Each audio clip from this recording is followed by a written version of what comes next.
यहाँ पे रख दीजिए। नहीं नहीं, थोड़ा आप आगे यहाँ पे रख दीजिए। ऐसे ठीक है। ठीक।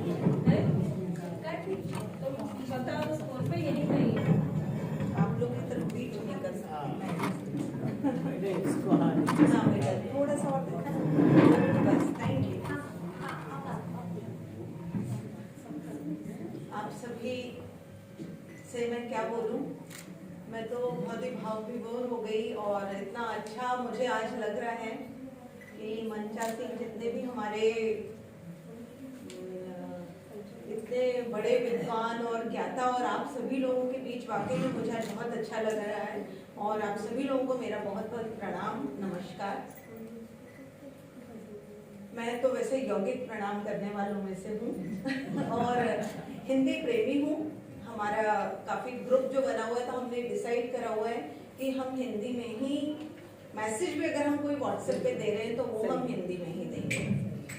और संस्कृति के हमारे जो चंद्रशेखर भाई साहब हैं, आप तो मेरे भाई हैं और आप सभी लोगों से भी मेरा कहीं ना कहीं साहित्य से भी, मैं साहित्य की तो नहीं हूँ लेकिन मेरा लेखन जो है वो हेल्थ फील्ड में है, स्वास्थ्य का है और मेरा जो काम है वो भी स्वास्थ्य के ही लिए है। तो जैसे आप लोग का ग्रुप और इतना सब देख के मुझे बहुत अच्छा लग रहा है, लेकिन मैं भी जो लेडीज की हेल्थ उनका बहुत इम्पोर्टेंट है क्योंकि लेडीज अपने स्वास्थ्य पर कभी ध्यान नहीं देती हैं। तो मेरा बेसिक जो फोकस होता है वो इसी पॉइंट पर होता है। तो मेरे जितने भी हेल्थ कैंप्स लगते हैं, जो सेमिनार्स वगैरह होते हैं, जो वर्कशॉप्स होती हैं, वो इसी टॉपिक पर होती हैं। और आजकल जैसा हम सुनते हैं कि कैंसर बहुत फास्ट फैल रहा है, हम देखते हैं किसी को भी कैंसर हो रहा है, बहुत फ्रीक्वेंटली सुनने में आता है किसी फैमिली में जिसको अपन जानते हैं, बहुत अच्छा चेहरा, बहुत अच्छा व्यक्तित्व, लेकिन वो पीड़ित हो गया उस बीमारी से। तो उस पर भी मेरा काम चलता है। और जैसे मैं बहुत ही लोगों को मोटिवेट करती हूँ कि आप अपने हेल्थ चेकअप जो है वो टाइमली कराइए, क्योंकि बहुत इंपॉर्टेंट है। अगर हम सही समय पर चेकअप कराते हैं और सही समय पर हम अपने डॉक्टर्स को अप्रोच कर लेते हैं और उनका फॉलोअप हम सही लेते हैं और हमारा लाइन ऑफ ट्रीटमेंट सही होता है तो किसी भी बीमारी पर हम विजय प्राप्त कर सकते हैं। दूसरा यहीं पर आता है आध्यात्म और हमारा आत्मविश्वास। वो भी हमको, डॉक्टर तो मेडिसिन देता है, हमारा कहना ये है डॉक्टर तो मेडिसिन देता है, लेकिन अगर आपकी बॉडी, आपके विचार और आपके अंदर इतनी नेगेटिव ऊर्जा होगी तो उसका भी इफेक्ट नहीं होगा आपके ऊपर। तो यदि उसके संग आप योग करते हैं, आप आध्यात्म की ओर जाते हैं, मेडिटेशन करते हैं, तो वो ही मेडिसिन आपको 200% प्रभाव डालेगी। तो बहुत इफेक्ट है स्वास्थ्य और आध्यात्म का। यहाँ साहित्य और आध्यात्म जुड़ा हुआ है, तो ये सारी चीजें इंटर रिलेटेड हैं। और दूसरा है कि मैं जो लिखती हूँ मैं स्वास्थ्य पर ही लिखती हूँ। आप लोगों का सुनते मुझे कविता पाठ वगैरह बहुत अच्छा लगता है वैसे भी, क्योंकि मेरे जो ससुर जी थे वरिष्ठ साहित्यकार पत्रकार जगदीश गुरु जी, तो उनका मैंने लेखन देखा हुआ है। उनकी आज भी मैंने रचनाएं काफी अपने पास संजो करके रखी हुई है। और मैं गुरु जी से कई बार ये बोलती हूँ कि कुछ ऐसा करो आपके अपने बाबूजी का नाम जो है वो और आगे आना चाहिए। तो एक बार मीनू जी मुझे किसी हमारा एक्चुअली एक ब्राह्मण समाज भी बना हुआ है, तो हम लोगों ने एक ग्रुप बनाया हुआ है, उद्या ब्राह्मण महिला सांस्कृतिक संस्था रजिस्टर्ड है हमारी।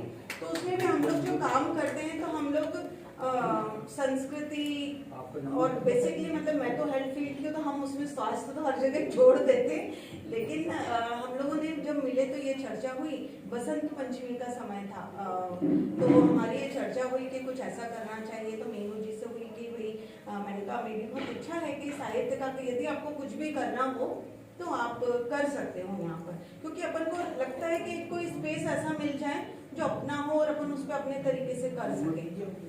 तो वो सारा वो है, आज हम उसको सकारात्मक रूप में देख ही रहे हैं। और आप लोगों के आने से शायद यहाँ की जो ऑरा था और जो एनर्जी लेवल था मेरे ख्याल से बहुत बढ़ गया है क्योंकि इतने विद्वान जब एक साथ इकट्ठे हो जाए तो शायद वो एक जो कंडीशन होती है ना कि कृपा को लेने के लिए भी पात्रता चाहिए होती है। बिल्कुल सही कह रहे हो। जो यहाँ का जो ऑरा बढ़ गया है तो वो तो वाकई में अपनी जगह को भी धन्य कर दिया। और शायद मेरे बाबूजी की आत्मा में यहीं पर देख रही होगी तो वो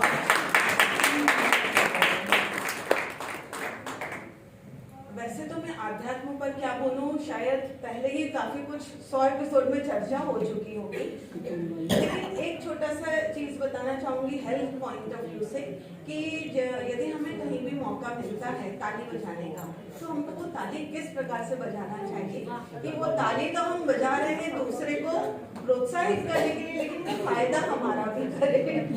जैसे मैंने बोला कि स्वास्थ्य पर तो मेरा फोकस पॉइंट पर है, तो वो मैं आप लोगों को एक बार जरा मन जोर से ताली भी बजाएंगे और हम एक ओम का गुंजन भी यहाँ पर करेंगे, क्योंकि ओम तो सर्वव्याप है और हमारे ब्रह्मांड की उत्पत्ति का जो साउंड है, जो हमारी पृथ्वी जो रोटेट करती है धुरी पर, वो साउंड ही ओम है। एक्चुअली उत्पत्ति वहीं से ओम की हुई है और मेरा ओम पर काफी रिसर्च भी हुआ है, मेरी बुक्स पब्लिश हुई हैं। अगर मैं अपना देखूं पीछे तो मेरे 5 बुक्स हमारी पब्लिश हो गई हैं और उसमें से एक बुक जो थी, क्योंकि मैं डाइटिशियन भी हूँ तो मेरा थेरेपेटिक न्यूट्रिशन पे भी काफ़ी फोकस रहता है, तो जो मैंने बुक लिखी थी मैंने और मेरे हस्बैंड पवन गुरुजी ने, तो वो भी डॉक्टर हैं, तो उसका हम दोनों ने मिलकर के बुक लिखी और उसको जब नेशनल अवार्ड मिला तो हमको वाकई में बहुत खुशी हुई थी, क्योंकि मैंने जिस टाइम पर लिखी थी मैं जॉइंट फैमिली में रहती हूँ थी तब, और मालूम है कि जॉइंट फैमिली में बहू को लिखना, छोटी बहू को कितना मुश्किल होता है, लेकिन फिर भी हमने टाइम चुरा चुरा करके वो किताब लिखी और उसको जब नेशनल अवार्ड मिला तो बहुत खुशी हुई थी। और दूसरा और तब मतलब मेरे ससुर जी थे, बाबूजी थे, तो उन्होंने बहुत प्रोत्साहित किया था, योग का जादू भी नाम उन्होंने ही रखा था। और दूसरा हमारी पूरी गुरु परिवार को जो एक मिला, हर बच्चे का नाम हमारे बाबूजी ने रखा था। तो जैसे मेरी बेटी का नाम तेजस्वी है और बेटे का नाम देव है, ये दोनों नाम हमारे बाबूजी ने रखे। सारे मतलब पूरे परिवार के सब बच्चों के नाम, किसी का नाम वाणी है, किसी का सूर्या है, किसी का वो वर्षा है, अंजुरी है, और मतलब बच्चों के भी नाम उन्होंने, हम लोगों के सब 3 भाई हैं ये लोग गुरु जी लोग, तो इनके सबके बच्चों के नाम उन्होंने ही रखे। तो ऐसे नाम है, तो कोई बोलते हैं तुम्हारी बेटी का नाम तेजस्वी है, तो उसको जब तुम रोज तेजस्वी बोलोगे तो उसका क्या होगा? तो मैंने कहा कि उतना ही उज्जवल होगा वो ना, कि क्योंकि जब उन्होंने नाम रखा है तो मतलब उसमें कोई गुंजाइश नहीं है उसको बदले कुछ या चेंज करें, तो हम उसको अपने मर्जी से घर पे तेजू तेजू कर लेते हैं, लेकिन है ना नाम उसका हमने तेजस। अब अगर उसके नाम को कोई तेजस्वी नहीं कर देता है तो वो बहुत गुस्सा हो जाती है कि जो बाबूजी ने नाम रखा वो तो तेजस्वी रखा, अब ये विनी कहाँ से आई? कई बार ऐसी चीजें भी होती हैं। लेकिन सबसे पहले हम एक मैं मुद्रा बता रही हूँ, क्या मुद्रा, इसमें इस प्रकार से फिंगर्स को कर लीजिएगा, या तो दोनों हाथ रख लीजिए और आंखें बिल्कुल बंद रख के मन को शांत और एकाग्र करने का प्रयास। गहरी और लंबी सांस भरने के बाद हम ओम का उच्चारण करेंगे। ओम का उच्चारण हम 7 बार करेंगे, मतलब 7 बार हम गहरी सांस को भरेंगे और ओम का दर्शन हम करेंगे अपना आज्ञा चक्र पर, दोनों आईब्रोज के सेंटर का जो हमारा पॉइंट है जहाँ पर हम तिलक धारण करते हैं, उस स्थान पर चमकते हुए ओम का दर्शन करते हुए ओम का उच्चारण। गहरी लंबी सांस,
शायद ही मेडिसिन की जरूरत पड़े आपको किसी भी चीज के लिए।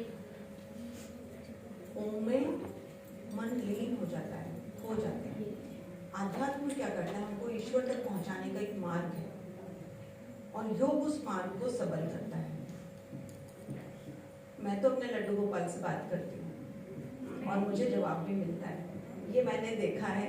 मुझे कई लोग बोलते हैं, जैसे जन्माष्टमी आने लगती है तो मैं बोलती हूँ कि हमारे घर में ऐलान हो जाता है कि 2 दिन कोई भी बात नहीं करेगा, ना मुझे कोई डिस्टर्ब करेगा, क्योंकि मैं पूरा अपने गोपाल जी का काम करती हूँ। फिर मैं वो 2 से 3 दिन किसी की भी बात नहीं सुनती, अपने कोई भी लेक्चर्स नहीं लेती, कोई अपॉइंटमेंट नहीं देती, बिल्कुल 3 दिन वो गोपाल जी को हो जाते हैं।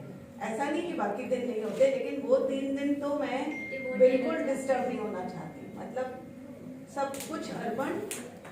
तो इस तरीके से यदि हम करते तो वाकई में, और वो कहीं ना कहीं शक्ति मुझे योग से ही मिली है। हमारे यहाँ ये निर्धारित है, हम लोग घर में 4 हैं, दोनों बच्चे भी और सब, तो सबको ये बिल्कुल निर्धारित है कि तुमको पूजा ये करनी है इस तरीके से। ऐसा नहीं है, मतलब मैंने बच्चों को भी पूरा सिखाया कि भगवान को घर में स्नान कैसे कराना है, कैसे पूजा करनी है, क्योंकि यदि आप तो वो कर रहे हैं, हम तो हैं, लेकिन तुमको फिर कैसे सिखाएंगे। तो दोनों बच्चों को कम से कम ये आता है कि भगवान को किस तरीके से अपने को घर में, क्योंकि मैंने देखा है क्या करते हैं कई लोग जल्दबाजी में एक उसमें पानी भरा, भगवान को डुबकी लगाई और उन्होंने मतलब इस तरीके से भी कई लोग करते हैं। तो इस तरीके से नहीं, कितने आदर के संग हमको, क्योंकि वही तो भाव हमारे अंदर आएंगे, वही तो पॉजिटिव एनर्जी हमारे अंदर आएगी, और ऊर्जा आएगी कहाँ से?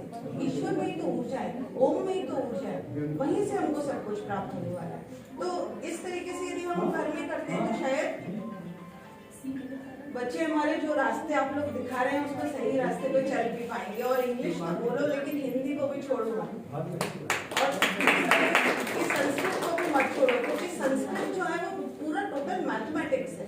यदि आप संस्कृत में, मेरी बेटी को फुल मतलब टॉप करा उसे संस्कृत में, तो बोलती है कि अभी भी वो मुझे कल परसों बोल रही थी कि मेरा 12th हो जाएगा तो मैं लेकिन संस्कृत लैंग्वेज सीखूंगी और 2-3 लैंग्वेज और भी सीखूंगी। तो मैंने कहा बहुत अच्छी बात है, संस्कृत तो सीखो, क्योंकि हम तो चाहते हैं कि संस्कृत बोलो, कि कम से कम सुंदरकांड का पाठ हो तो तुम पढ़ तो सको, क्योंकि पता चला लोग पढ़ ही नहीं पाते। अपनी जो रामायण है उसको पढ़ तो सको, उसका लय तो मालूम हो कि किस लय में पढ़ना है, इसको वो पता ही नहीं होता है। कभी अगर आप किसी को बोलोगे तो वो रीडिंग कर डालेंगे, तो कम से कम ये चीजें हमारे बच्चों में नहीं हो। मेरी वोकल कार्ड उसी से सुधरी है। जना डगे गलत जला प्रवाह पारित स्थले गले वलम विलंबिता भुजंग तुम गमालिका डमट डमट डमट डमन निनाद वट परमयम चकार चंड तांडवम और इससे ब्रेन भी तो तरस जाता है। आप संस्कृत अगर आप बोलते कंठस्थ है तो ब्रेन भी तरसता है, क्योंकि आपको उस पर कॉन्सेंट्रेट करके ही बोल पाओगे ना आप। तो ये चीजें हैं वाकई में। और जब आप जैसे लोगों का सानिध्य प्राप्त हो, त्रिपाठी भाई साहब है, आप हैं इतने ज्ञानी लोग, तो वाकई में। और जैसे चंद्रशेखर भाई साहब हमारे कर्मठ तरीके से लगे रहते हैं, क्योंकि कर्म तो प्रधान है। जैसे हम योग में बोलते हैं कि एक ने जन्म होता है, जन्म का जो समय होता है बड़ा कलरफुल होता है, बड़ा रंगीन होता है, किसी भी परिवार में हो। और मृत्यु का समय ब्लैक एंड व्हाइट। अपन कोई भी किताब देखेंगे तो उसका जो फ्रंट पेज है बड़ा सुंदर और अट्रैक्टिव होगा, लेकिन पीछे वाला जो लास्ट पेज होता है वो उतना अट्रैक्टिव नहीं होता, वो होता है मृत्यु का समय। बीच की जो किताब है वही हमारा जीवन है। अब आपको निर्भर करता है कि आप अपने जीवन की गाथा को, वो फिल इन द ब्लैंक्स में, वो पूरी किताब में कैसे फिल करते हैं, आप क्या कर्म कर रहे हैं जिससे वो फिल हो रहा है। अब आप क्या कर्म कर रहे हैं और किसका भला कर रहे हैं। कर्म मतलब क्या है? कुछ ऐसा करिए जिससे किसी का लाभ हो, किसी की हानि नहीं हो, कुछ आपका व्यक्तित्व निखरे, कुछ आपका जो कुछ ऐसा करिए जो आपके जो कर्म है। जब आप ऊपर जाओ तो जाने में तो हम कितना रुपया पैसा लालच में कमा लें, कुछ भी कर लें, जाएगा तो कुछ भी नहीं ना, जाएगा तो वो ही संग में जो आपने कर्म किया अपने जीवन में। तो वो हम अपना जो कर्म है हम तो योग के थ्रू सिद्ध करते हैं, क्योंकि जब हम किसी का जीवन बचाते हैं, मैं आज आपको बताऊं कि जब दो मतलब बहुत सारे किस्से, लेकिन 2 किस्से ऐसे बताऊंगी कि एक का बोलते थे बहुत छाले मुंह में रह रहे हैं, अब वो छाले ठीक नहीं हो रहे, उन्होंने बहुत सारे डॉक्टर्स को दिखाया और वो ठीक नहीं हुआ। हर डॉक्टर अपना एक एक्सपेरिमेंट करते गए, ऐसे 6 महीने 8 महीने बीत गए। अब साल 1.5 साल हो गया, अच्छा लगता है लोगों को कि छाले हुए ठीक है, ठीक हो जाएंगे, कुछ ऐसा दिक्कत तो होने नहीं है। तो उन्होंने गुरुजी को भी काफी टाइम बाद बताया। जैसे ही उन्होंने गुरुजी को बताया तो उन्होंने कहा कि नहीं, आप ये चेकअप कराओ और आप कहीं भी मत भटको, सीधे बॉम्बे हॉस्पिटल बॉम्बे जाओ। क्योंकि हमें डाउट हो गया था कि जब इतने सारे टेस्ट हो गए, इतने सारे डॉक्टर्स की ट्रीटमेंट ले ली, फिर भी चीज ठीक क्यों नहीं हुई। तो जब वो वहां पर गए, अच्छा वो बॉम्बे हॉस्पिटल बॉम्बे इंदौर पहुंच गए, हमने भेजा था उनको बॉम्बे। अब उन्होंने वहां से फोन करा कि यहाँ तो डॉक्टर कह रहे हैं कुछ नहीं, नॉर्मल है, ठीक हो जाएगा। तो बोले कहाँ गए, तो बोले इंदौर बॉम्बे हॉस्पिटल बॉम्बे। गुरुजी आपने यही तो बताया था। बोले हमने तुमको ये नहीं बताया था, वहीं से फ्लाइट पकड़ो सीधे बॉम्बे जाओ बिना देर किए। अच्छा, उन्होंने वहीं से फ्लाइट पकड़ी, सीधे बॉम्बे गए। वहां पर उन्होंने चेकअप कराया तो उन्होंने कहा आप सही टाइम पर आ गए हैं, अगर आप थोड़ा भी लेट होते तो जो आपके नोड्यूल्स डेवलप हो गए अंदर, जो छालों में नोड्यूल्स बन गए, ये कैंसरस हो जाता। तो उन्होंने वहां से फोन किया कि आपने मेरा जीवन बचा लिया, नहीं तो मैं तो ये छाले का ही ट्रीटमेंट कराता रहता। और फिर वहां से जब वो ठीक हुई तो उन्होंने कहा कि आप क्या कर रहे थे, क्योंकि आपकी रिकवरी फास्ट हो गई। तो उन्होंने कहा मैं योग करता था। तो बोले आप सीधे जाओ, ये मेडिसिन लेनी और यहाँ पर आपको योग करना है। बॉम्बे हॉस्पिटल बॉम्बे से उन्होंने। अब दूसरा एक किस्सा था, ऐड ये करना चाहूंगी कि आजकल अधिकतर हॉस्पिटल्स में योग की तरफ मोटिवेट किया जा रहा है कि आप मेडिसिन तो ले ही, साथ में योग प्राणायाम जरूर करें, क्योंकि डॉक्टर्स भी ये अनुभव ले रहे हैं। एक्चुअली डॉक्टर को भी तो जरूरत है ना योग की। तो अपने यहाँ तो सुबह से शाम तक, एक बार सुबह के टाइम सेशन चल रहा था, सारे मीडिया वाले कैमरे वैमरे लेकर के अपने यही पत्रकार कॉलोनी में और आ गए। मैंने कहा भैया पता नहीं क्या हुआ, इतने सारे ये मीडिया वाले कैमरे लेकर के आ गए सुबह सुबह। तो वो बोले कि मैंने कहा भाई क्या बात है, तो बोले नहीं आपके इस टाइम पर सारे डॉक्टर्स आते हैं ना योग करने के लिए, हमको उनका इंटरव्यू लेना है। तुम तो ये अच्छा जगह पकड़ेंगे, डॉक्टर्स को यहीं पर घेर लो। फिर खैर वो सब हुआ। लेकिन है ना, दूसरा किस्सा ये हुआ कि कॉलेज में अच्छी वो प्रोफेसर हैं और उनको बोलने में तकलीफ हो रही, तो वो बोले कि मुझे ऐसा लगता है यहाँ पर कुछ अटकता है। अब बहुत टाइम हो गया, कुछ खराश आती थी, उनको लगा जनरल खांसी है, गले में खराश आ रही, वो ट्रीटमेंट कराती गई। फिर हमने उनको भेजा वापस कि नहीं, मतलब वो केस पे ऐसा हुआ कि उनको भेजा कि नहीं आप जाओ करा कर क्या।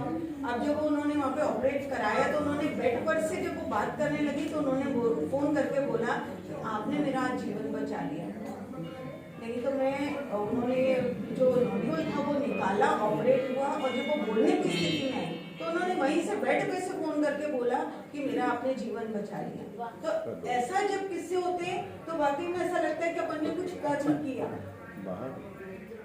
तो इस तरीके से जब अपन किसी को कोई बेड रिटर्न है और वो चलने लग जाए, आपको बताऊं ये जब 9 जनवरी को इस हॉल का इनॉग्रेशन हुआ था तब दिग्विजय सिंह मुख्यमंत्री थे, उन्होंने इनॉग्रेशन किया था। ये हॉल को किसने सजाया था, जो लेडी 13 साल से बेड पे पड़ी हुई थी, उसे रात भर बैठे के सुबह इनॉग्रेशन होना है, पूरे पिलर्स पे मालाएं चढ़ाई, बोरी मतलब यहाँ पे पूरे फूल बिखरे हुए मालाएं बना रही वो, और अपने 2 सर्वेंट लेके पूरा उसने हॉल डेकोरेट किया कि नहीं ये तो मैं ही डेकोरेट करूंगी। तो जब ऐसे कोई चीज होती है, क्योंकि उन्होंने तो सपने में भी नहीं सोचा था कि मैं चल पाऊंगी, और आज वो दिल्ली में और अपने पैरों पे चल रही है और दिल्ली में। आप सोचिए 13 साल से बैठे हैं।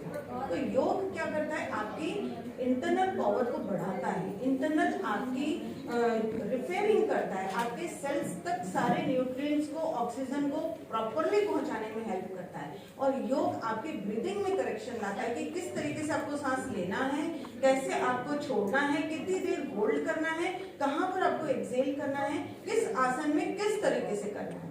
और आजकल क्या हो गया, योग इतनी जगह चल गया कोरोना के चक्कर में कि सब योग कराने लगे हैं। अब योग में क्या होता है, सबसे पहले आपको फिजियोलॉजी और एनाटॉमी क्लियर होना बहुत जरूरी है। जब आपको अपने अंगों की ही जानकारी नहीं होगी तो कौन सा आसन किस जगह पर क्या इफेक्ट करना चाहिए और किसको करना चाहिए, किस कॉम्प्लिकेशन में कितना करना चाहिए, कहाँ करना चाहिए, कहाँ नहीं करना चाहिए, क्या करना चाहिए, ये नहीं मालूम होता। वो तो एक सिंपल जो धारा चली आ रही है वैसा उन्होंने योग करा दिया। अब जिसको फायदा लग गया ठीक है, ये आपकी किस्मत, नहीं लग गया तो आपकी किस्मत, लेकिन ऐसा प्रैक्टिकल पर नहीं जाना। योग जो भी करें ऑथेंटिक तरीके से करिए, पूरी जानकारी ले लो आप सामने वाले की कि कौन है कैसा है। क्योंकि कई बार हमारे पास ऐसे केसेस आते हैं कि उन्होंने टीवी पर या यूट्यूब पे या कहीं अड़ोस पड़ोस में कर लिया, और अब जो उनकी रिपोर्ट्स आई वो इतनी भयानक हो गई कि हमको भी कंट्रोल कराने में बहुत समय लगा। तो कोशिश ये होना चाहिए कि आप सही तरीके से करें। जो मैं आपको एक चीज बताने वाली थी, क्योंकि बातें तो इतनी है कि अपन टॉपिक ऐसा है कि कितनी भी कर ले शायद कमी है, लेकिन हम एक चीज तो सीख ही लें कि हमें ताली कैसे बजाना है, ठीक है? तो वो तो आज सिखाई दूंगी। ताली बजाने का जो सिस्टम है वो ये होना चाहिए। इसका बेस्ट एग्जांपल है किन्नर। आपने देखा होगा किन्नरों की ताली में इतना वॉल्यूम होता है कि एक घर बजाएंगे पूरे मोहल्ले में सुनाई जाती है ना? और वो कभी आपको हॉस्पिटल में एडमिट नहीं मिलेंगे, ये उनका प्लस पॉइंट है। एक पॉजिटिव उसमें ये है कि वो कभी हॉस्पिटलाइज नहीं होते। तो हमें अच्छी चीज तो सबसे सीखना चाहिए। तो ये उनकी अच्छाई है। और हम कब बजा रहे हैं? हम जब भगवान के भजन गा रहे हैं, या हम किसी को प्रोत्साहित कर रहे हैं, या हम किसी का सम्मान कर रहे हैं, तब हम बजा रहे हैं। लेकिन हम ताली ऐसी बजाएं कि लाभ हमारा भी हो जाए ना, ठीक है? ये तो कलयुग है ना, लाभ तो देखना पड़ेगा ना। चलिए ठीक है।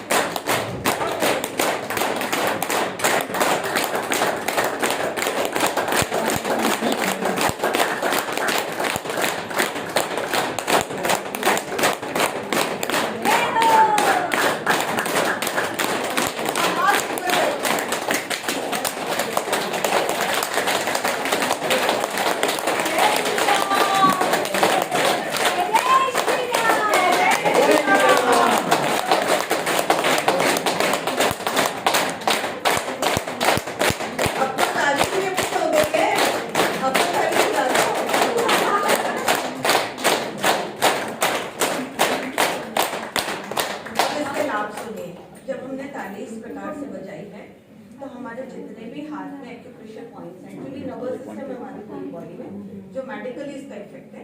तो जब हम ये ताली इस प्रकार से बजाते हैं, हमारे सारे माउंटेन्स ये वॉल्यूम होना चाहिए। एक ताली की आवाज है,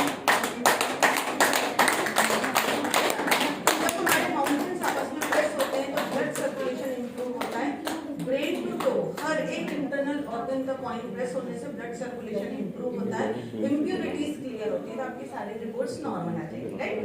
अब हाथ जब हमने ऊपर करके ताली दी तो हमने अपने लंग्स को पूरा एक्सपेंड किया, अपने हार्ट की मसल्स को पूरी स्ट्रेंथ दी, पूरा स्टेमिना दिया। तो ये हो गया बाईपास। बाईपास कराते हैं, आपकी बाईपास हो गई है तो उस तरीके से आपको हैंडल करेंगे। कुछ लोगों का हार्ट ही 30% वर्क करता है खाली, तो वो पेशेंट्स भी इवनिंग में आते हैं, तो उनके लिए भी उस प्रकार का योग होता है कि वो उस कंडीशन से इम्प्रूव कर सके। और जिनका बीपी बढ़ा हुआ हो या कम हो, अगर आप इस प्रकार से ताली बजा रहे हैं तो वो भी कंट्रोल होगा, मतलब आपकी सारी रिपोर्ट्स नॉर्मल आ जाएंगी। तो यही एक जो एग्जाम्पल है किन्नरों का कि वो कभी हमको हॉस्पिटल में एडमिट नहीं मिलते, ठीक है? तो बातें तो बहुत सारी हैं, कम से कम 2 मिनट तो बजाइए, 2 से 3 मिनट, 4 मिनट में बजा लेंगे तो कोई इसमें नुकसान नहीं है। लेकिन 2 मिनट ऐसे करके और 2 मिनट हाथ ऊपर करने का भी ये नहीं है। ये हाथों की पोजीशन देखिए स्ट्रेट, और फिर ताली। ये एक्सरसाइज भी हो रही है, बॉडी मूवमेंट। मैंने बोला ना आपका बाईपास हो रहा है, इसमें आगे जरूरत ही नहीं, क्योंकि हार्ट को इतनी पावर मिल जाती है और आप क्लैपिंग भी कर रहे हो, जबरदस्त है। तो मेरे सेशन के बाद बजाएंगे ज्यादा फायदा होगा।